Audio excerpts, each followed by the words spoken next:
Vida em Condomínio, com Kênio Pereira. Agora 9h44, Kênio Pereira ao vivo aqui nos estúdios conosco. Kênio, bom dia para você. Tudo bem, Kênio? Tudo bem, bom dia, Luciana. Bom dia, Maria Fernanda Senini e amigos da Rádio Band News. Bom dia. Kênio, hoje o assunto é um monte, né? Venda de imóvel alugado e o direito de preferência do inquilino. Primeiro, eu queria que você, Kênio, explicasse. Todo inquilino, em qualquer situação, ele tem direito ali na fila das pessoas que pretendem comprar determinado imóvel. Quem já está lá dentro realmente é o primeirão da fila? Correto, Maria Fernanda. Na prática, né, todo imóvel locado, quando o inquilino faz o contrato, ele adquire, por força da lei, do artigo 27 da Lei do Inquilinato, a preferência de aquisição. A ideia do legislador é o seguinte: se o proprietário, no caso o locador, vier colocar à venda, a preferência tem que ser de quem já está dentro do imóvel para evitar até uma desocupação. É uma questão social, é uma questão prática. Então, não existe como o locador fazer a venda sem oferecer primeiro para o inquilino.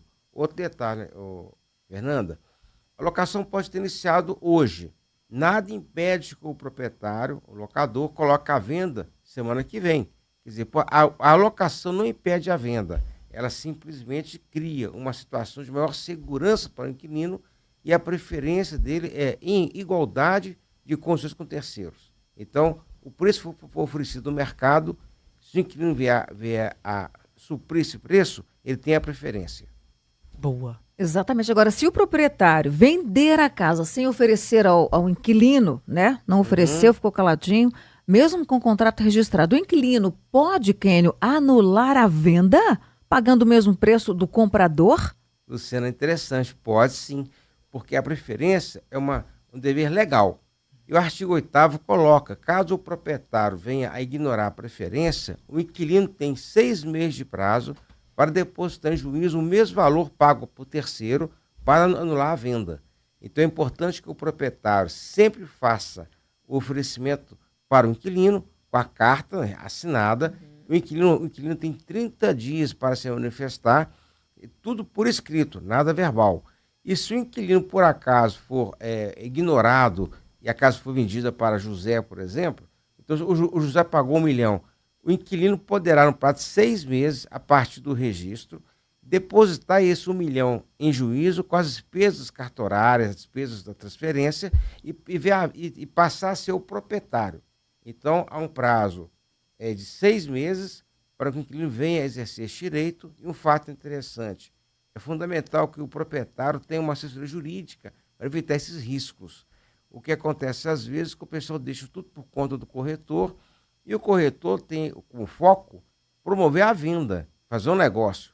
Ele não é advogado do corretor. Então, cabe ao proprietário do imóvel ter uma assessoria técnica para evitar aborrecimento com relação ao inquilino, bem como o comprador. Se ele quiser comprar um imóvel para vir a ocupar, ele vai ter que contratar um advogado para tomar providências jurídicas para desocupar o imóvel. Agora, Kênio, você está lá alugando uma loja e você faz uma obra, uma melhoria nessa loja, amplia o espaço, reforma, troca o telhado, etc. E, de repente, o proprietário fala: agora eu quero vender. Você pode cobrar uma indenização pelas obras de melhoria que você fez ali no espaço ou abater no valor do imóvel se você for um inquilino e tiver interesse na compra? Como é que funciona isso? Ou fez a obra, o problema é seu, o imóvel não era seu, fica com prejuízo? O assunto é bem interessante, bem amplo, né, Sininho? Muito. É porque na prática é o seguinte: o inquilino fez reforma. Então, geralmente, o inquilino faz a locação de loja, faz obras, amplia o que for e negocia com o proprietário isso. Em geral, a regra, né, é que o inquilino ele renuncia ao direito de indenização no contrato. Então, ele pede autorização, o proprietário autoriza, mas ele renuncia. Se o proprietário vier vender imóvel, não tem que indenizá-lo. Agora, nada impede, gente, que o contrato venha a estabelecer as regras do caso em particular. Então, depende de cada caso. Mas o fato é interessante: se o inquilino vier a ter o imóvel vendido, ele não pode vir abater esses valores E um fato interessante, nada impede que o novo adquirente, com o contrato em pleno vigor, venha a querer a rescisão contratual. Quero chamar a atenção dos nossos ouvintes, internautas, que o novo adquirente não é obrigado a manter o contrato, o qual ele não pactuou. Então é importante que o inquilino, quando vier a fazer uma locação de imóvel comercial que venha a fazer investimentos, que ele tenha uma orientação jurídica de maneira a elaborar um contrato que lhe dê segurança com relação a prazo.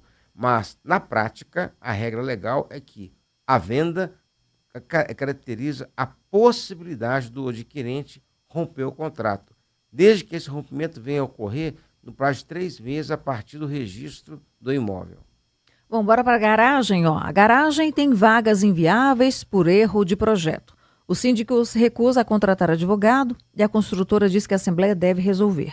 Quais são os direitos dos compradores e do condomínio em Quênio?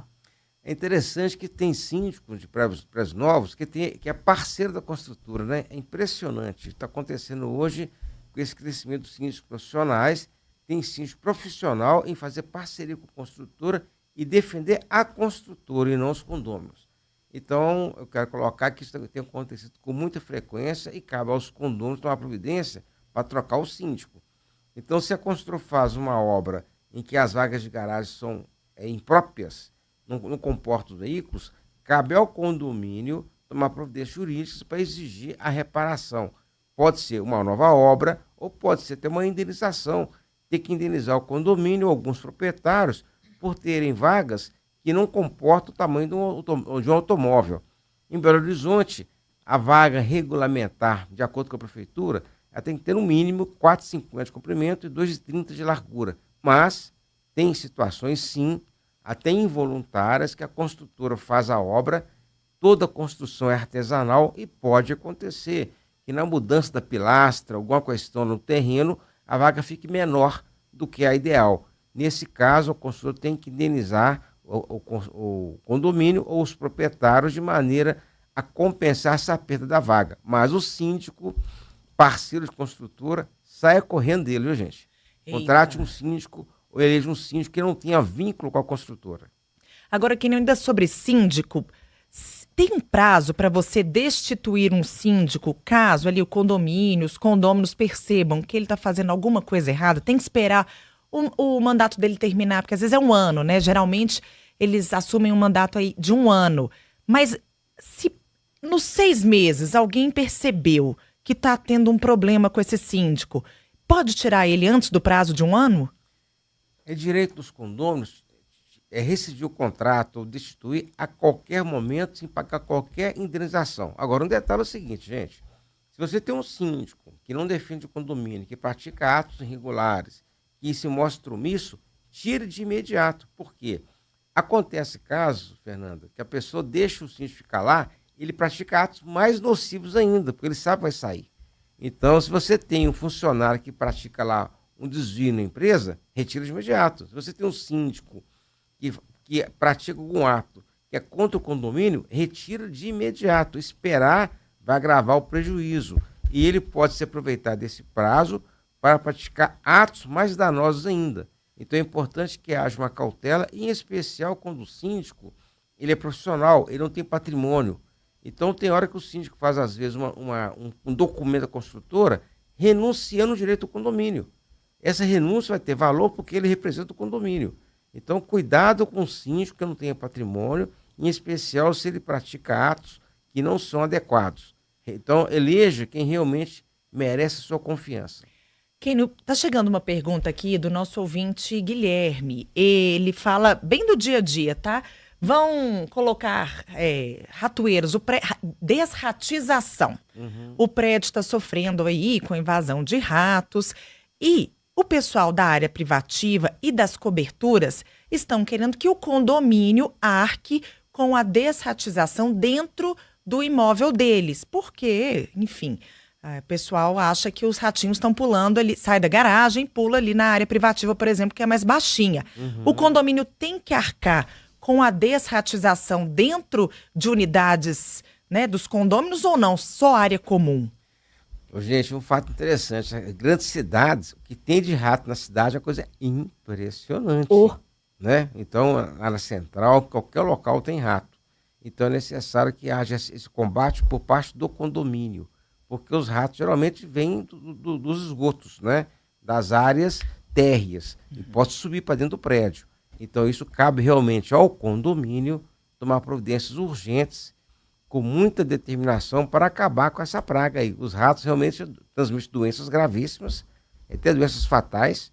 Então é necessário que haja essa conscientização. Não ficar discutindo quem tem que pagar. É resolver, e no caso, área comum, no térreo, até dentro da área privativa, cabe ao condomínio arcar com esse ônus. Ah, legal. Então, dentro da área, mesmo sendo de um proprietário, mesmo sendo dentro do apartamento, o condomínio tem sim que atuar para evitar que os ratinhos proliferem dentro do prédio. Porque isso interessa a todo mundo, né, Exato, Fernanda? Então, na perfeito. prática, essa questão do esgoto era comum do prédio. Então, cabe realmente o condomínio arcar com esse ônus. Nem ônus, é um investimento à saúde. Ô Kênio, suas considerações finais num apanhado aí do que foi abordado aqui hoje. O que a gente precisa ainda alertar, né, o nosso ouvinte? É fundamental que o pessoal entenda que a construtora não tem o poder de nomear o síndico. Quem nomeia são os condôminos. Então tem que proteger esse interesse do condomínio e eleger o síndico que venha a defender os condôminos. Outra coisa, o síndico não é advogado. Então, se ele tem dúvida, ele tem o direito de contratar um advogado de maneira a orientar o condomínio.